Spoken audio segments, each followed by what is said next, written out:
Bonjour à toutes, bonjour à tous. Aujourd'hui, je voudrais avec vous parler de déconfinement. Alors, pas malheureusement encore de déconfinement des personnes, mais peut-être de l'argent.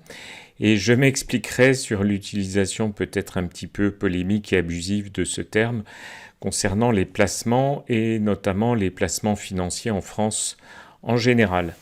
Alors, je vais faire une synthèse de mes points de vue et des informations que j'ai présentées déjà dans d'autres vidéos pour me centrer ce qui peut être, d'après moi, un plan d'action à adopter dans les mois à venir si vous voulez sécuriser votre patrimoine et le faire mieux performer. Je vais parler finances et pouvoir d'achat car la question centrale d'aujourd'hui, c'est la pérennité effectivement de notre épargne et le maintien de notre pouvoir d'achat global, à la fois de nos revenus mais de cette épargne notamment. Alors, je vais revenir très légèrement sur l'actualité pour montrer qu'elle confirme et qu'elle accentue tous les phénomènes dont j'ai déjà parlé dans d'autres vidéos. Et puis, je vais parler de ce que j'appelle les placements classiques, financiers très essentiellement, qui ont un certain nombre de défauts et de limites dans la situation actuelle.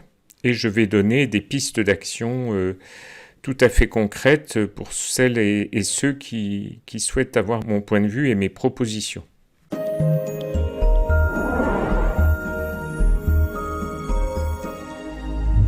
Bonjour à toutes, bonjour à tous, je me présente, je suis Marc Gentilhomme, auteur et chercheur en finance, et je suis indépendant des réseaux de vente, je ne fais pas de conseils financiers. Je suis de ceux qui pensent que nous sommes devant une crise financière et monétaire d'un nouveau genre, et autant s'y préparer. Alors autant s'y préparer parce que ça peut être aussi source d'opportunités que de découvrir des secteurs d'investissement qui sont nouveaux pour vous, innovants aussi pour certains et qui peuvent être une réponse durable à la recherche de sécurité et de performance, les deux n'étant pas du tout incompatibles. Je commencerai par une mini revue de presse depuis la semaine dernière et la vidéo que j'avais mise en ligne sur la santé des banques. On est toujours justement dans cette fuite en avant de création monétaire. Les banques centrales créent de la monnaie et encouragent les banques à continuer à prêter et notamment à soutenir les entreprises. Dans un certain nombre de cas, c'est plutôt au détriment des banques elles-mêmes. Alors le contexte général, je ne le rappelle pas. Deuxième vague du Covid, un certain nombre de pays reconfinent et le FMI prédit de fait très récemment une croissance très affectée par tous ces blocages. Bien sûr, on en a eu la confirmation la semaine dernière, la Banque Centrale Européenne n'hésitera pas à continuer la création monétaire. Alors, ce phénomène de création monétaire peut vous paraître lointain, mais ça veut dire que les Américains, les Japonais notamment, mais aussi les Européens, créer de la monnaie électroniquement sans aucune contrepartie ou garantie, la contrepartie étant la confiance, et la confiance repose aussi évidemment sur la santé globale du système. Alors je vais aller un petit peu plus loin mais très rapidement, je vous rassure, en citant un article qui est paru le 28 octobre et qui indique que les fameux prêts garantis par l'État qui vont être proposés dans le cadre du Covid atteignent déjà 120 milliards d'euros. Ces prêts, les banques sont à peu près contraintes en fait de les accorder et puis il va falloir un jour qu'ils soient remboursés. Nous ne sommes pas en train d'aller vers une croissance économique bien fabuleuse en 2021 et encore moins, on ne sait pas, en 2022. Et donc l'incertitude va reposer en grande partie sur les banques. Et comme je l'avais montré dans une vidéo précédente, les banques européennes ne sont pas toutes dans une excellente santé.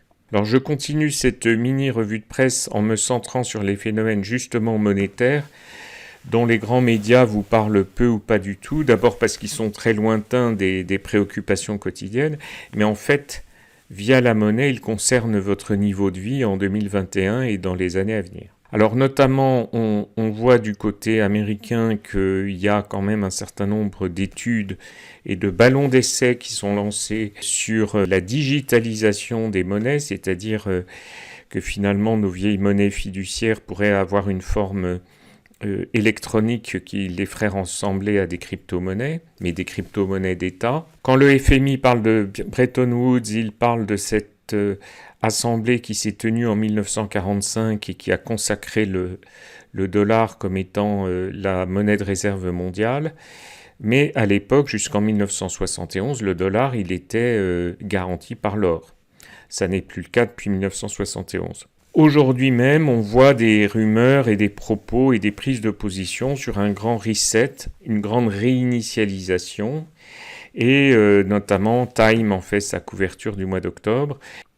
Du côté de l'euro, on n'est pas en reste, puisqu'il y a 2 semaines à peu près, Christine Lagarde a annoncé que des travaux d'études étaient lancés pour créer un euro digital.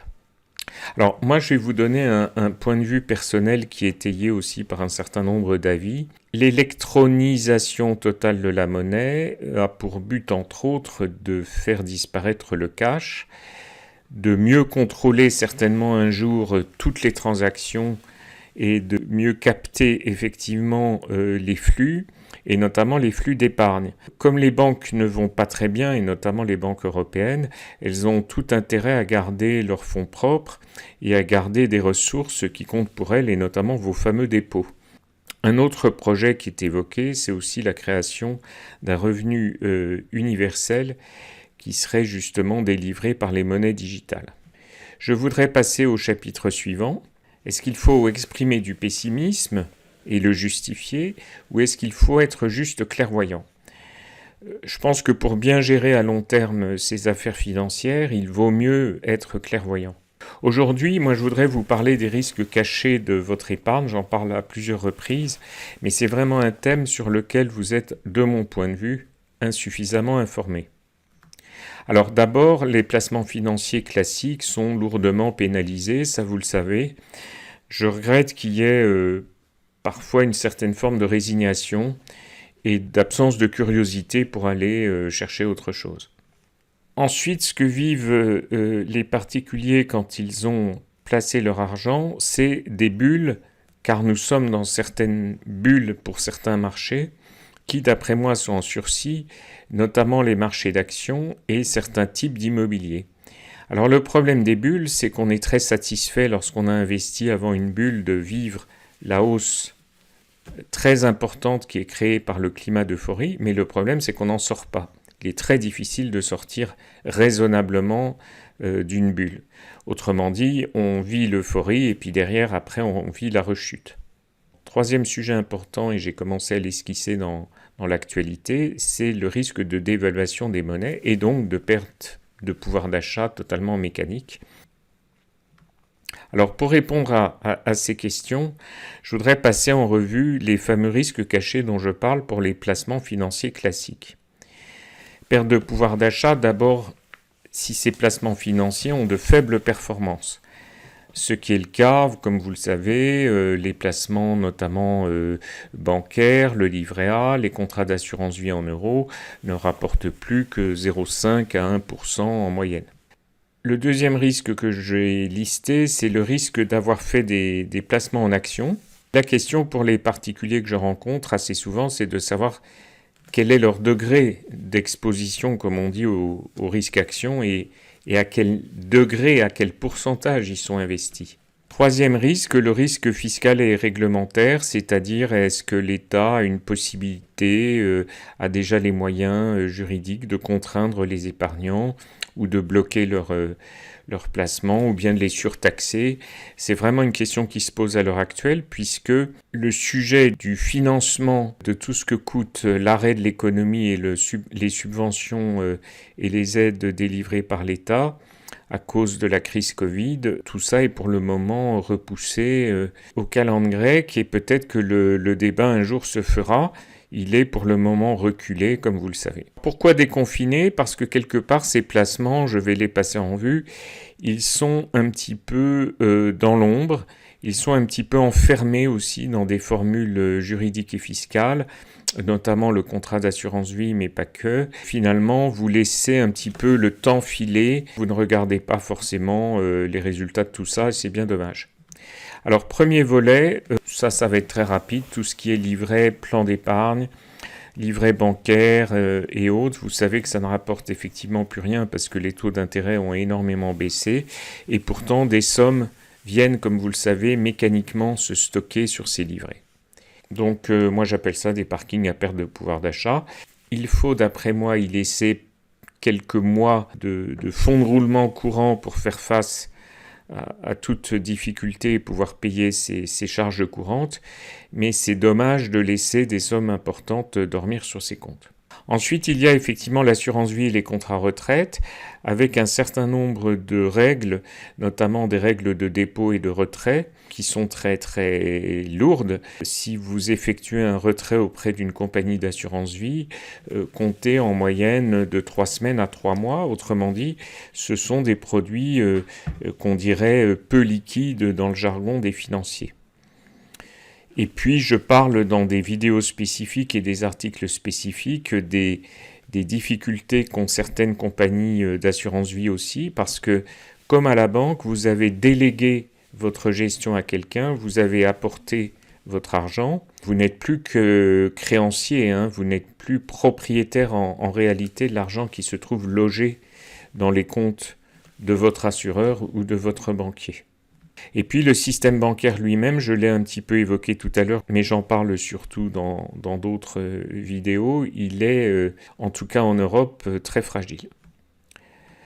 Concernant les marchés d'actions et certains marchés immobiliers dans des grandes villes, je pense notamment à Paris, on se demande si on n'est pas dans des situations de bulles alimentées entre autres par la création monétaire, par le crédit facile, qui ont repoussé depuis longtemps toutes les limites de valorisation raisonnable. Alors ces bulles peuvent encore durer, bien sûr, et on peut avoir encore de très belles performances. Le sujet est plutôt l'instabilité totale du système, parce que certains chroniqueurs, que ce soit en politique, en stratégie ou en finance, voient arriver des chocs possibles.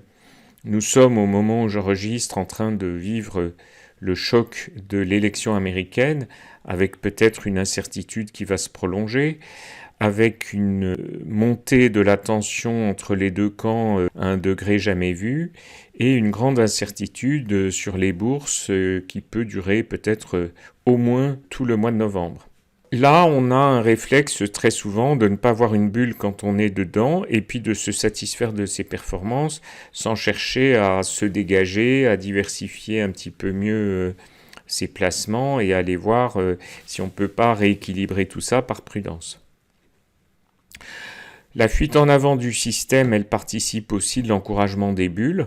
Et donc ça porte notamment, comme je le dis, sur l'immobilier de certains centres-villes, ça porte sur les marchés boursiers, bien sûr. Et puis ces bulles, on peut se demander si elles ne sont pas aussi intrinsèques au système monétaire papier, notamment au fait que la Banque centrale crée de la monnaie, encourage les banques qui elles-mêmes achètent des emprunts d'État, le tout permettant à l'État de se financer et de tenir sa monnaie. Le système est très en cercle vicieux. Alors arrêtons-nous un petit peu. Est-ce que vous pensez que vous connaissez bien tous les risques de votre patrimoine, les possibilités de variation à la hausse, à la baisse ? Est-ce que vous pensez être bien au courant de l'actualité économique, mais aussi des phénomènes latents de réforme, de restructuration qui sont en train de se faire au niveau mondial ? Ces sujets sont très complexes. Moi, je les suis par passion depuis une vingtaine d'années avec des interlocuteurs indépendants, avec beaucoup de recherche personnelle.